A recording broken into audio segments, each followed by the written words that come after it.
আজকে আমরা করব একটু ভিন্নধর্মী এক ডাল রেসিপি, বিলম্ব দিয়ে মসুর ডাল ভুনা। এটা খেতে যেমন মজাদার, বানানো তেমনই সহজ। চলুন দেখে নিই কী কী লাগবে এবং কি করব।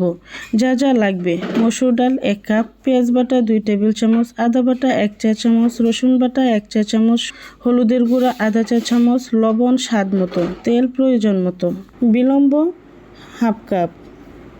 যেভাবে করব, প্রথমে একটি ফ্যানে তেল গরম করে তাতে পেঁয়াজ বাটা দিয়ে ভাজতে থাকুন যতক্ষণ না এটি হালকা বাদামি হয়ে আসে।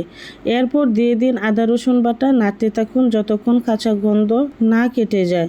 এবার দিন হলুদ মরিচ গুঁড়ো ও লবণ। মশলা ভালো করে কষিয়ে নিন। মশলা কষানো হলে এতে ঢেলে দিন মসুর ডাল। ভালোভাবে নাড়ুন যেন মশলা আর ডাল মিশে যায়। এবার দিন কাটা বিলম্ব, অল্প আঁচে রেখে দিন, মাঝে মধ্যে নেড়ে দিন যেন নিচে লেগে না যায়।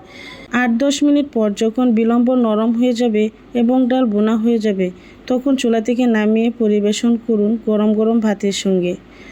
তো এই তো হয়ে গেল আমার বিলম্ব দিয়ে মসুর ডাল ভুনা। ধন্যবাদ সবাইকে।